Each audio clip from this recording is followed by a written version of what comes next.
नमस्कार।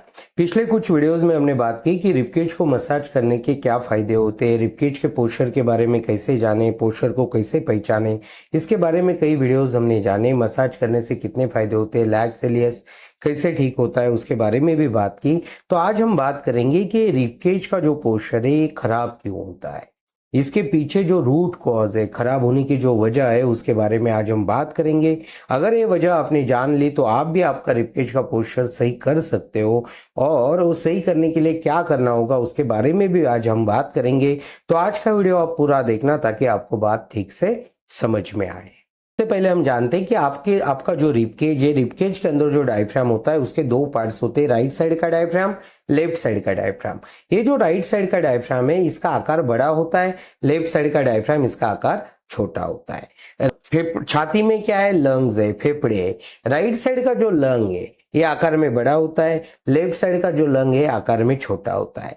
Right side में आपके डायफ्राम के नीचे क्या है, लीवर है। लेफ्ट साइड में डायफ्राम के नीचे क्या है, स्टमक है। लीवर का आकार बड़ा होता है, स्टमक का आकार छोटा होता है। तो ओवरऑल अगर आप बात करोगे तो राइट साइड की जो बॉडी है, राइट साइड का जो रिबकेज है, उसका मतलब वहां पे जो लंग्स है या फिर डायफ्राम है या डायफ्राम के नीचे लीवर है, ये तीनों का जो आकार है, वजन है, ये बड़ा होता है, ज्यादा होता है। और इसी कारण मेन कारण ये है कि अपना राइट साइड का बॉडी का वेट ज्यादा होता है, इस कारण हम अक्सर राइट साइड में झुके हुए रहते हैं। इसलिए हम जब भी बैठते हैं, चेयर पे बैठे या किधर भी बैठे, तो हम इस तरह से झुक जाते हैं। या फिर हम जब भी खड़े होते हैं, तो हम राइट फुट पे वजन देके खड़े होते हैं, ठीक है। और दूसरा इसका कारण होता है कि हमारा जो ब्रेन होता है ये ब्रेन राइट डोमिनेंट होता है, मतलब अपना जो ब्रेन है ये राइट साइड पे ज्यादा भरोसा करता है। इसलिए जब भी हम खड़े रहते हैं या फिर कुछ भी काम करते हैं या फिर हमें ऐसे घूमना है, टर्न होना है, तो भी हम राइट साइड में ही टर्न होते हैं और ज्यादातर हम राइट साइड यूज करते हैं। ये एक तरीका है क्योंकि हमारा ब्रेन राइट डोमिनेंट है। और दूसरा, हमारे राइट साइड का जो बॉडी है इसका वेट ज्यादा होता है, जिसके बारे में अभी हमने बात की। लीवर है, डायफ्राम है, लंग्स है, तीनों का वेट ज्यादा होने के कारण राइट साइड का वेट, राइट साइड बॉडी का वेट ज्यादा होता है। और इसी कारण ये राइट साइड जो है झुकी हुई रहती है। और इसी कारण आप हमेशा जब भी सांस लेते हो तो राइट का जो डायफ्राम है इसी से आप सांस लेते हो, क्योंकि राइट डायफ्राम बड़ा है, लेफ्ट डायफ्राम छोटा है। तो राइट डायफ्राम से सांस लेना बड़ा आसान होता है, क्योंकि जब भी हम बैठते हैं तो इस तरह से बैठते हैं और हमारा ब्रेन राइट साइड पे भरोसा करता है। इसलिए हमें राइट डायफ्राम से ही सांस लेने की आदत बन जाती है और ये सांस ले लेके हम इस पोस्चर में फंस जाते हैं,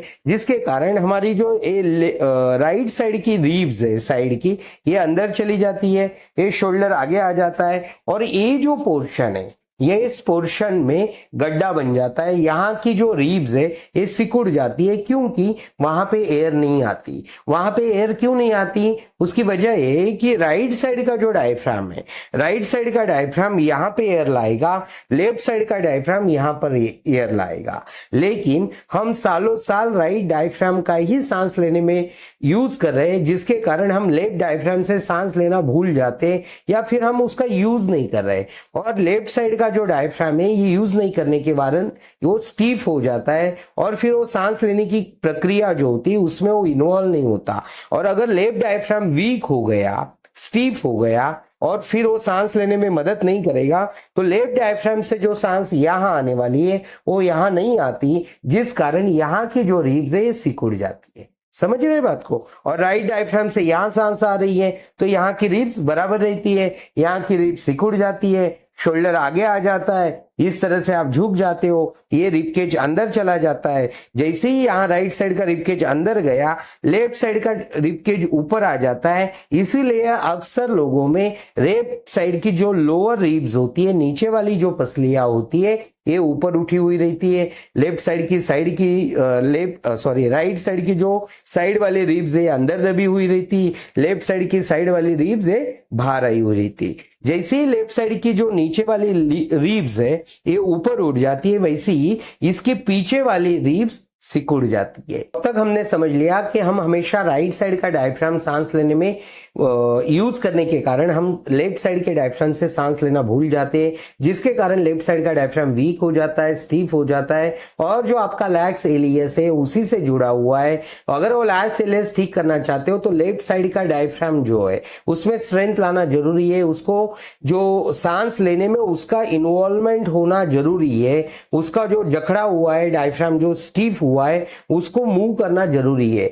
तो हमें क्या करना होगा, हमें लेफ्ट साइड से डायफ्राम, लेफ्ट साइड के जो डायफ्राम है उसे सांस लेने की आदत बनानी होगी। आप इस चैनल की ब्रीदिंग टेक्निक, कोई भी ब्रीदिंग टेक्निक देखोगे तो हम उसमें आप देख सकते हो कि हम उसमें लेफ्ट साइड का जो डायफ्राम है उसको एंगेज करके सांस लेने का प्रयास करते हैं, ताकि हम लेफ्ट साइड का डायफ्राम को बार बार सांस लेने की प्रक्रिया में यूज करके उसको एक्टिव करके आपका जो लैक्स एलियस है वो ठीक करने में मदद होगी। और जैसे ही लेफ्ट साइड का डायफ्राम एक्टिवेट होता है वैसे ही आपका राइट और लेफ्ट साइड का डायफ्राम अगर दोनों सांस लेने की प्रक्रिया में इन्वॉल्व हो गए, सही से दोनों काम करने लग गए, तो अपने आप आपका रिबकेज का पोस्चर बैलेंस होता है। और दूसरा तरीका हमने मसाज का बोला है क्योंकि ये इतनी पुरानी आदत है, इतने सालों से डायफ्राम का यूज नहीं हुआ है, तो आपके जो इंटरकोस्टल मसल है ये टाइट होते हैं और उस वजह से आप ब्रीदिंग टेक्निक भी सही नहीं कर नहीं सकते हो। तो उसी लिए इंटरकोस्टल मसल को अगर आप मसाज करोगे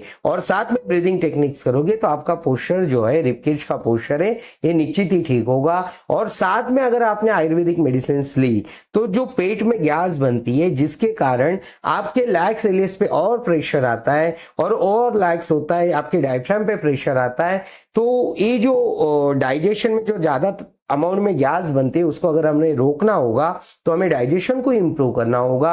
अगर हमें डाइजेशन को इंप्रूव करना होगा तो हमें आयुर्वेदिक मेडिसिन लेनी होगी। तो Ayurvedic medicine, breathing technique, massage, ये सारी चीजों से आप आपका रिबकेज का जो पोस्चर है वो रिकवर कर सकते हो। आज के वीडियो में हमने जाना कि रिबकेज का पोस्चर क्यों खराब होता है, उसको ठीक कैसे करना है, आपने सब कुछ जान लिया है। और इस बीमारी को, एसिड रिफ्लक्स, जीआरडी, हाइटल अन्य को अगर आप ठीक करना चाहते हो तो उसका एकमात्र मार्ग ये है कि उस बीमारी के रूट कॉज के बारे में जानिए। जब तक आप उस बीमारी के बारे में जानोगे नहीं कि ये बीमारी होती क्यों है, तब तक आप उसको ठीक नहीं कर पाओगे या फिर वो बीमारी ठीक नहीं होती। ये जो डर आपके मन में बैठा है ये तभी निकलेगा अगर आप ये जान लोगे ना ये बीमारी होती कैसी है, तो आपका जो डर है ये हट जाएगा। तो ऐसी वीडियोस देखने के लिए चैनल को सब्सक्राइब कीजिए। ये वीडियो अगर आपको लगता है लोगों के काम आ सकता है तो ज्यादा से ज्यादा लोगों तक शेयर कीजिए। आपने आज का वीडियो देखा इसके लिए आपका बहुत बहुत धन्यवाद।